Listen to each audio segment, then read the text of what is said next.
हम तो बिना पद के गाली खा खा के खून के घूंट पी पी के जनता में जाके संगठन का काम कर रहे हैं और आप मलाई खा खा के गाली दे दे के हमको बदनाम करने का काम कर रहे हो। बाज आया, उसने माला किसी के गले में डाल दी। अब बाज क्या करता है हमारे हाथ में नहीं है। अगर कानून अपना काम कर रहा है तो पक्षपात नहीं होना चाहिए। मछली छोटी हो या बड़ी हो उसे तो पकड़ना पड़ेगा। अपनी पार्टी के नेताओं को बदनाम करो और भाजपा के नेताओं का गुणगान करो, ये चलने वाला नहीं है। चुन चुन कर मुझको भला बुरा कहा गया, मेरे को कोई चिंता नहीं। आप मुझको गाली दो, अपमानित करो, आरोप लगाओ, मुझको हमारे साथियों को इससे भी निचले स्तर के आरोप लगाओ, हमें कोई चिंता नहीं। प्यार से मांगो, हम हाथ काट के दे देंगे। धमका के मांगोगे तो हम हिलने वाले नहीं है।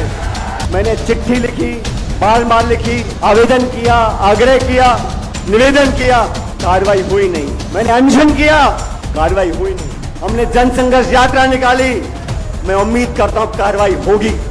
इस महीने के आखिर तक ये तीनों मांगे नौजवानों के हित में और भ्रष्टाचार के खिलाफ अगर नहीं मानी गई तो मैं आप लोगों को बताना चाहता हूं, जन संघर्ष यात्रा करी है, महीने के आखिर तक अगर कार्रवाई नहीं होती तो पूरे प्रदेश में मैं आंदोलन करूंगा आप लोगों के साथ। मैं राजस्थान की जनता और नौजवानों की सेवा अपनी आखिरी सांस तक करता रहूंगा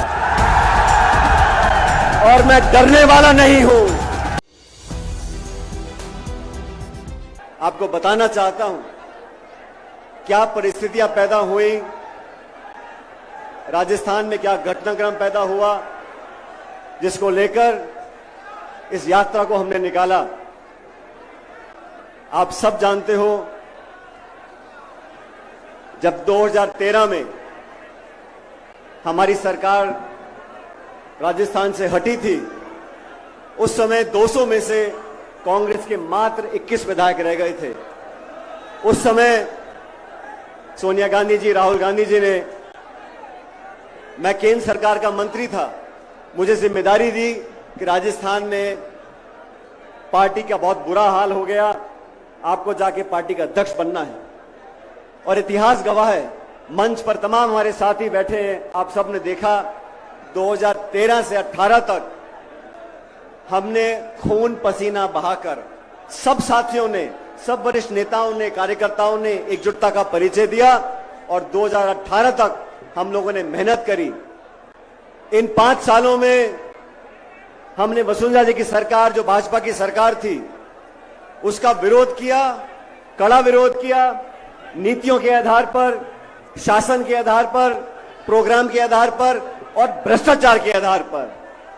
5 साल तक वसुंधरा जी के शासन में जो खुली लूट मची थी, जो बजरी माफिया, शराब माफिया, जमीन माफिया, भू माफिया, खान माफिया पनपा था, उसके खिलाफ हम सब ने आरोप लगाए। मैं प्रदेश का अध्यक्ष था, लेकिन तमाम नेताओं ने, सम्मानीय गहलोत साहब ने भी बढ़ चढ़कर हर मीटिंग में, हर भाषण में वसुंधरा जी पर आरोप लगाए। आरोप लगाए कि नहीं लगाए, मुझे बताओ।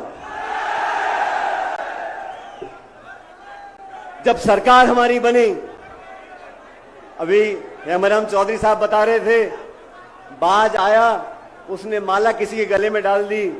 अब बाज क्या करता है हमारे हाथ में नहीं है, लेकिन जब सरकार हमारी बनी तो हमारा दायित्व था कि जो हमने कहा उसको कर कर दिखाएं। आज 4.5 साल पूरे हो गए। 4.5 साल में हम अभी तक उन वादों को पूरा नहीं कर सके जो हमने लांछन लगाया था, आरोप लगाया था, मैंने लगाया था, गहलोत साहब ने लगाया था कि वसुंधरा जी ने करप्शन किया, भ्रष्टाचार किया है। मैं 1.5 साल पहले से उनको चिट्ठी लिख रहा हूं, क्योंकि मुख्यमंत्री जी गृह मंत्री भी हैं, वित्त मंत्री भी हैं। मैंने चिट्ठी में आग्रह किया कि जांच कराओ, हमारी कथनी करनी में फर्क नहीं होना चाहिए, द्वेषपूर्ण भावना से जांच ना हो, निष्पक्ष जांच हो, पता पड़े किसने क्या किया था, दूध का दूध और पानी का पानी हो जाए। 1.5 साल तक कोई कार्रवाई नहीं हुई। मैंने जयपुर के अंदर एक दिन का अनशन रखा इसी मांग को लेकर कि वसुंधरा जी के कार्यकाल में जो भ्रष्टाचार हुआ उसकी जांच करो, उसकी जांच करो, उसकी जांच करो।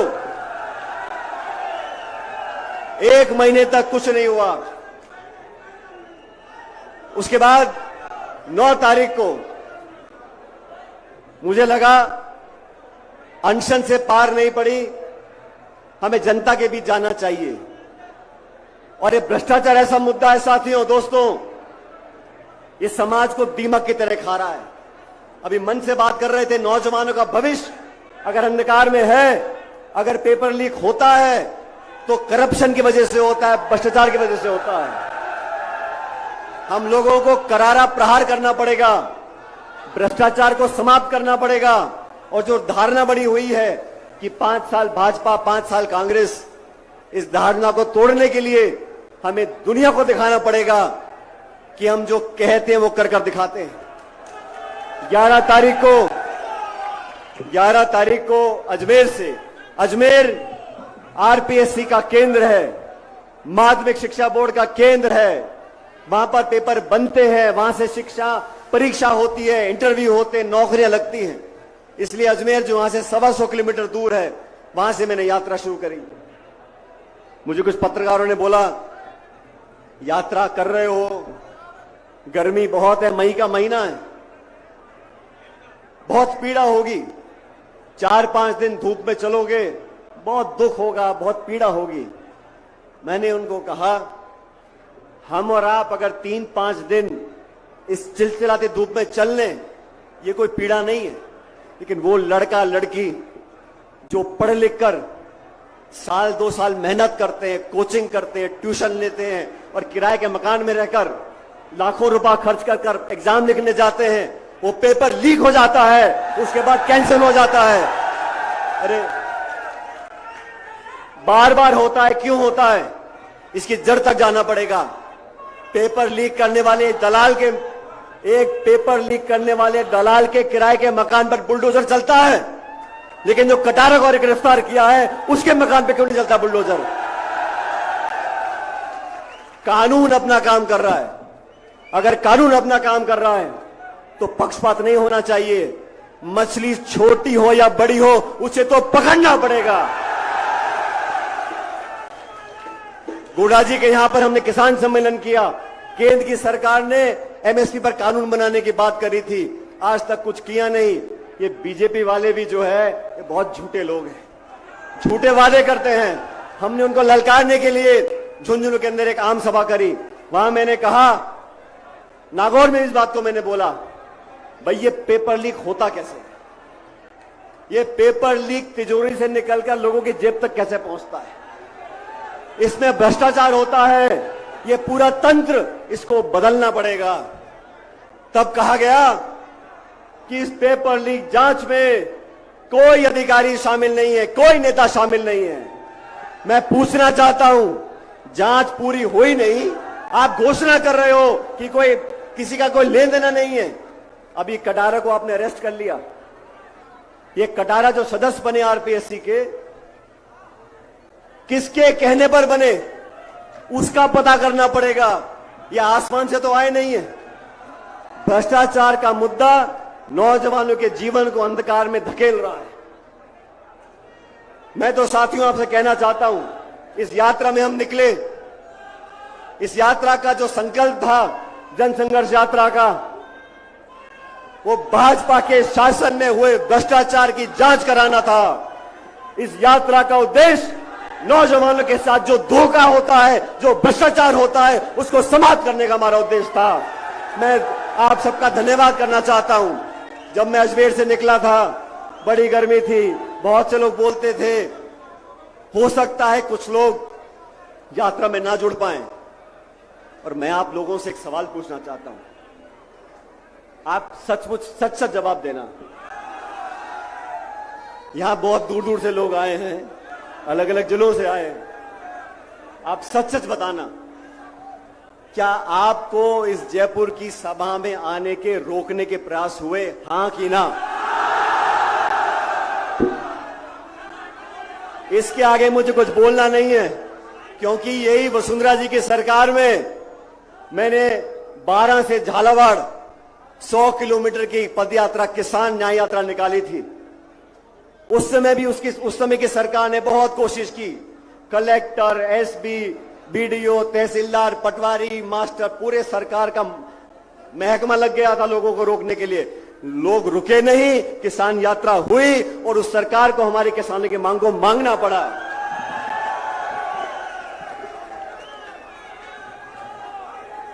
साथियों,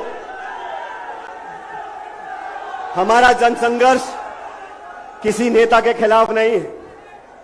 हमारी यात्रा किसी के विरोध में नहीं है। लेकिन मैं आज इस मन से कहना चाहता हूं, हमारी यात्रा भ्रष्टाचार के खिलाफ है। हमारी यात्रा नौजवानों के भविष्य को बेहतर बनाने के पक्ष में है और हम इसमें रुकने वाले नहीं हैं। अभी आपने भाषण सुना आदरणीय हेमाराम जी का। कुछ दिन पहले हम सब बाड़मेर गए थे और हेमाराम जी बहुत कम बोलने वाले व्यक्तियों में से हैं, लेकिन आज मैं उनका भाषण सुन रहा था। ये कहां की नीति है? अपनी पार्टी के नेताओं को बदनाम करो और भाजपा के नेताओं का गुणगान करो, ये चलने वाला नहीं है।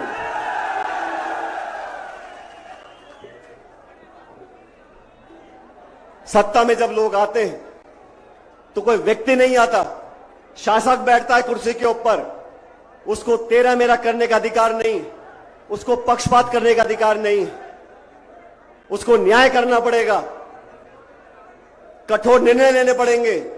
और मैं बार बार बोलता हूं, 6 महीने के बाद चुनाव राजस्थान के अंदर है। अगर हम कार्रवाई नहीं करेंगे, दूध का दूध और पानी का पानी, आजकल नींबू दूध बहुत चल रहा है, दूध का दूध और पानी का पानी नहीं होगा तो हमारे विरोधी बोलेंगे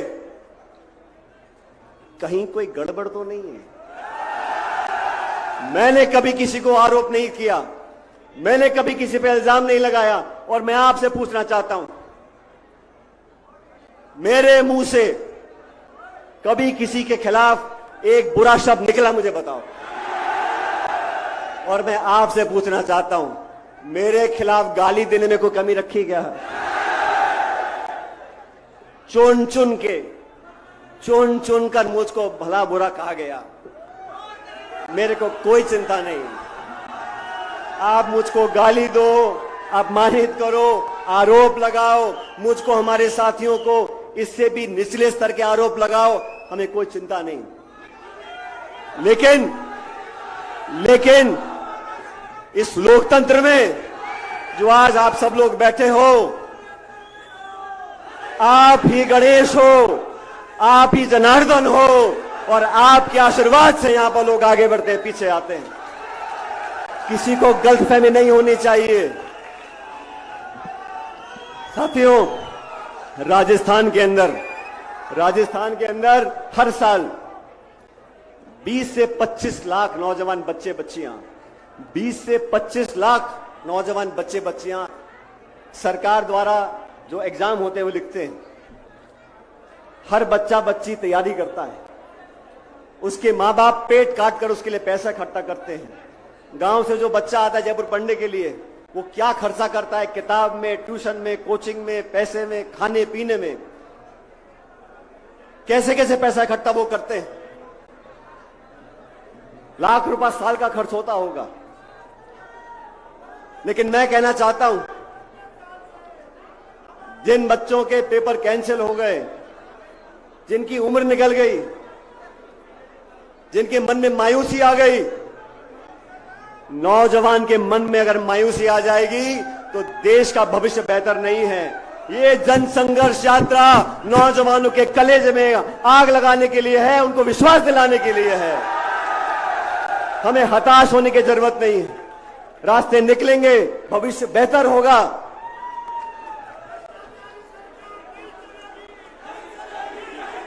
आदरणीय दोस्तों, नौजवान साथियों, मैंने जो मांग रखी हैं, जो अपार जन समर्थन मिला, वो मुझ व्यक्ति को नहीं मिला। मैंने जो मुद्दे जनता के सामने रखे हैं, ये समर्थन उसको मिला है। ये समर्थन भ्रष्टाचार के खिलाफ करारा प्रहार करने को मिला है। यह जन समर्थन नौजवानों के भविष्य को सुरक्षित रखने के लिए मिला है। राजस्थान की जनता बहुत स्वाभिमानी है। राजस्थान के लोग बहुत समझदार लोग हैं। जैसा मैंने पहले कहा, अखबार में क्या छपता है नहीं छपता, टेलीविजन पे क्या दिखाते नहीं दिखाते, लेकिन ये जनता जनार्दन सारी सच्चाई जानती है। मैं इस मौके पर आप सब लोगों को एक वादा करना चाहता हूं। साथियों,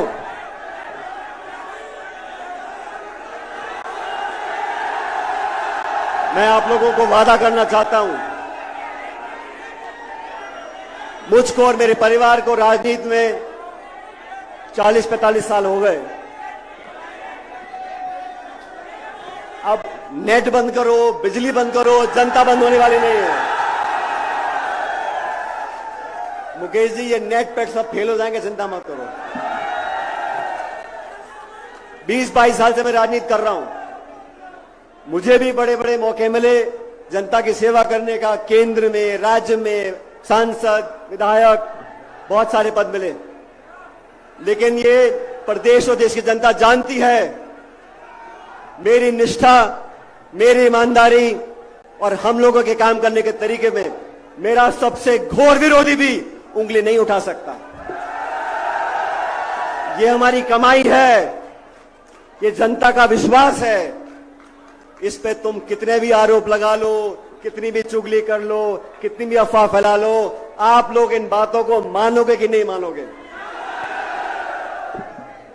मैं आप लोगों को वादा करना चाहता हूं साथियों, इस यात्रा में बहुत सारे साथी हमारे साथ चले। मैं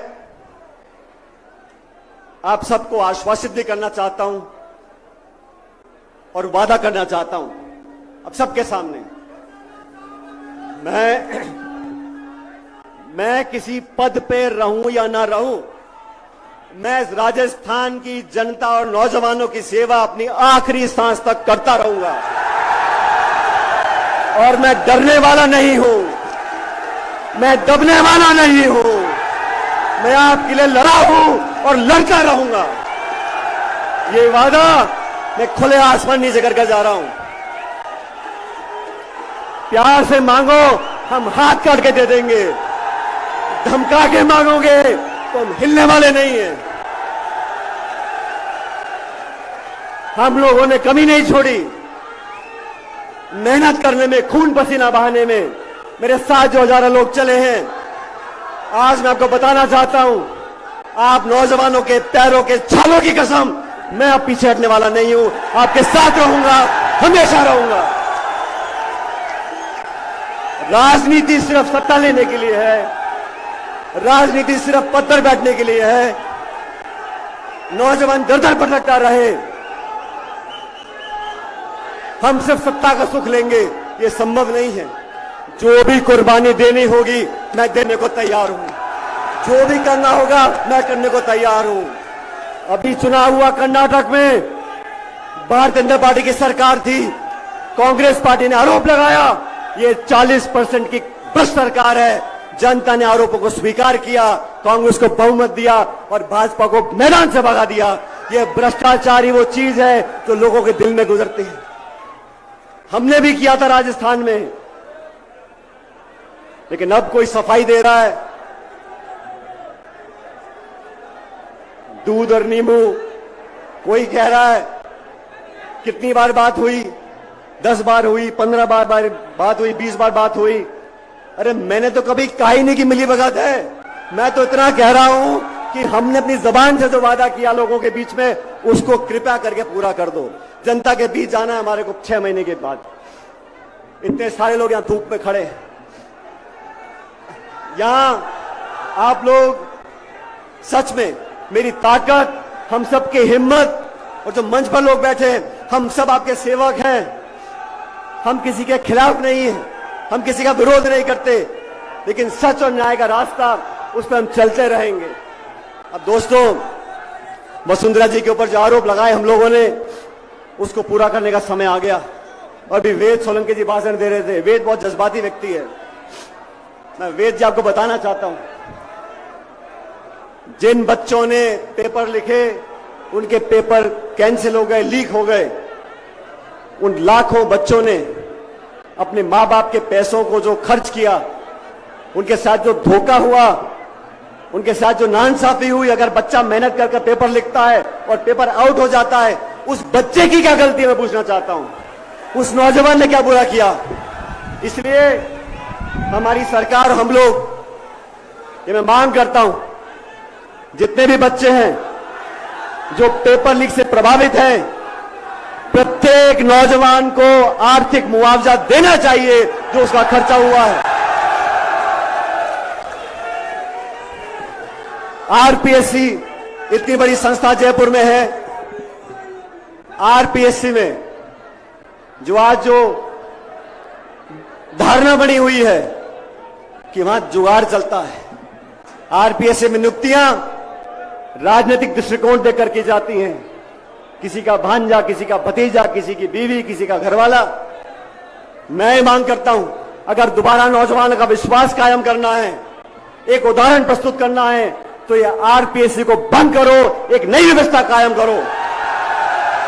आरपीएससी का चेयरमैन, आरपीएससी के मेंबर, कोई मापदंड तो हो। जान पहचान, रिश्तेदारी, किसी नेता से निकटता, ऐसे मेंबर बना दोगे आप। मेंबर को हटाने के लिए राष्ट्रपति तक जाना पड़ता है, लेकिन बनाने में क्या है, एक ऐसा कानून बने पारदर्शी तरीके से, आरपीएससी का चेयरमैन, आरपीएससी के मेंबर, और जो जांच होती है, जब हाईकोर्ट का जज बनता है उसकी आईबी जांच करती है, उसकी पृष्ठभूमि की जांच की जाती है, कहां उठता है, कहां बैठता है, क्या खाता है। इन मेंबर्स की, जो नए मेंबर बने, उनकी जांच होनी चाहिए, और ऐसे बने कोई साइंटिस्ट हो, कोई लेक्चरर हो, कोई प्रोफेसर हो, जिसका कोई वजूद हो, ऐसे लोगों को मेंबर बनाना चाहिए। तो आरपीएससी को भंग कर कर एक पूरा मूल चूक परिवर्तन, ये कोचिंग क्लास, ये अधिकारी, ये प्रिंटिंग प्रेस, ये आरपीएससी, ये माध्यमिक शिक्षा बोर्ड, ये जो पूरा जंजाल बना हुआ है, इसको ध्वस्त करना पड़ेगा, एक नया खाना बनाना पड़ेगा।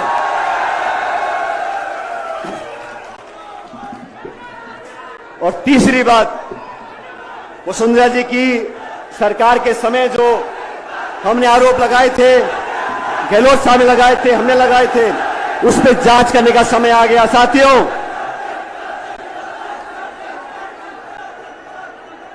उन आरोपों पर जांच होनी चाहिए।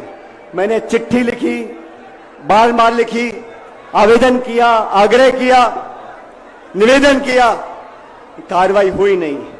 मैंने अनशन किया, कार्रवाई हुई नहीं। हमने जनसंघर्ष यात्रा निकाली, मैं उम्मीद करता हूं कार्रवाई होगी।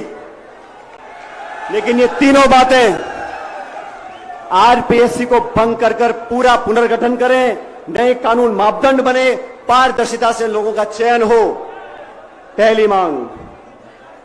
दूसरी मांग, जिन लाखों बच्चों ने पेपर लीक से उनका आर्थिक नुकसान हुआ है, उनको उचित आर्थिक मुआवजा प्रत्येक बच्चे को मिलना चाहिए। और तीसरी मांग, वसुंधरा जी के खिलाफ जो हमने आपने मिल के आरोप लगाए थे, उसकी उच्च स्तरीय जांच करनी पड़ेगी। आज तारीख हो गई 15 तारीख। इन तीनों मांगों को अगर आप सब समर्थन करते हो तो दोनों हाथ खड़े कर कर मुझे बता दो कि ये मांग होनी चाहिए कि नहीं होनी चाहिए। अब इन मांगों को मनाने के लिए 15 मई आज का दिन है। आज हमारी जनसंघर्ष यात्रा यहां पर समाप्त हो रही है आज की जयपुर में। लेकिन इस महीने के आखिर तक 15 दिन बचे मेरे ख्याल, इस महीने के आखिर तक ये तीनों मांगे नौजवानों के हित में और भ्रष्टाचार के खिलाफ अगर नहीं मानी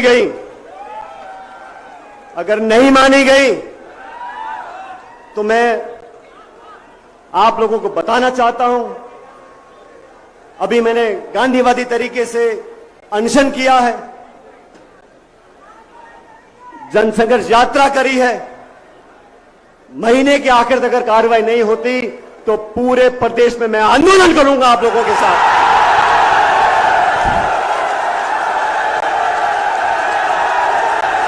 जनता के साथ रहेंगे। गांव में, डाणी में, शहरों में हम पैदल चलेंगे, जनता को साथ लेकर चलेंगे, न्याय दिलाएंगे, न्याय करवाएंगे, आपकी बात को रखते रहेंगे। और सुन लो, आप सब सुन लो, हम लोगों के पास कुछ नहीं है, हम लोगों के पास कुछ नहीं है। हम तो पैर में जूता डाल के निकल पड़े थे। मुझे उम्मीद नहीं थी कि यात्रा में कौन आएगा कौन नहीं आएगा। एक दिन की मोहलत दी थी और आप लोग पधारे हो इतनी बड़ी संख्या में। हमारे पास जो कुछ भी है, हमारी पूंजी, हमारी ताकत, हमारा सब कुछ ये जनता है। और जब हम आंदोलन करेंगे तो एक एक गांव, एक एक ढाणी में जाकर न्याय मांगेंगे और न्याय लेकर आएंगे। मेरा आप सब लोगों से निवेदन है, हम लोगों ने, मैं फिर कहना चाहता हूं,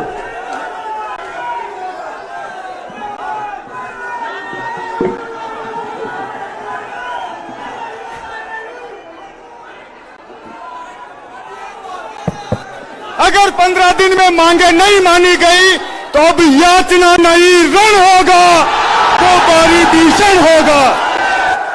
और जो हमारे साथी हमारे न्याय के मांग के उत्तर में बोलेंगे कि गुटबाजी, अनुशासन और पार्टी का डिसिप्लिन, मैं उनको बड़ी विनम्रता से याद दिलाना चाहता हूं। हम लोगों ने बात रखी, दिल्ली में हमारी बात को सुना और एआईसीसी ने कमेटी बनाकर हमारे काम को आगे बढ़ाया। लेकिन 25 सितंबर को जो विश्वासघात किया सोनिया गांधी के साथ, 25 सितंबर को जो पार्टी को बेइज्जत करने का काम किया, जो पार्टी के अनुशासन को तोड़ने का काम किया, उन लोगों को अपने गिरेबान में झांक कर देखना पड़ेगा कि अनुशासन हमने तोड़ा, किसी और ने तोड़ा। हम तो बिना पद के, गाली खा खा के, खून के घूंट पी पी के जनता में जाके संगठन का काम कर रहे हैं। और आप मलाई खा खा के, गाली दे दे के हमको बदनाम करने का काम कर रहे हो, यह होने वाला नहीं है। इसलिए साथियों, आपसे अंतिम निवेदन करना चाहता हूं, ये सभा आपकी है। मुझे जानकारी मिली है कि कुछ लोग इस सभा में उत्पात मचाने की कोशिश कर सकते हैं, तो कृपया करके शांति से अपनी जगह बैठे और आराम से सभा को समाप्त होने दें। कोई कोशिश भी करे, हमें उत्तेजित नहीं होना है। ये बात ध्यान रखना, हम लोग जिस विचारधारा से बंधे हुए हैं वो महात्मा गांधी की विचारधारा है। प्यार, मोहब्बत, अपनापन, भाईचारा, 36 कौम को साथ लेकर चलने वाली विचारधारा है। और मेरे कुछ ऐसे भी साथी हैं जो बहुत बड़ी गलती करते हैं। वो गलती क्या करते हैं, हमको एक सीमित दायरे में बांधने की कोशिश करते हैं। ये फला धर्म का है, फलाने जिले का है, फलानी समाज का है। तो कान खोल के सुन लो, मेरी रगों में लाल खून है और मैं इस 36 कौम का बेटा हूं और इस प्रदेश के लिए सब कुछ करने को तैयार हूं। इसलिए आपसे निवेदन, शांति बना के रखो, जो भी करना होगा संयम से करेंगे, आत्मविश्वास से करेंगे। आपने अपने लिए, हमारे लिए जो संकल्प लिया है उसको आगे बढ़ाएंगे। लेकिन आज की सभा जब समाप्त हो तो कृपया करके शांति और भाईचारे से इस सभा को समाप्त करें। आप सब लोगों का जो मंच पे खड़े हैं, वो हम सब नतमस्तक हैं आपके आगे, और जो सभा में दूर धूप में खड़े हैं, मैं आपका हाथ जोड़ के धन्यवाद करना चाहता हूं। आप लोगों ने जो हिम्मत और ताकत दी है वो हमारे हाथों की शक्ति है। हम आपको कभी नीचा नहीं देखने देंगे, वादा करते हैं। बहुत बहुत धन्यवाद, आपका शुक्रिया। राम राम साहब।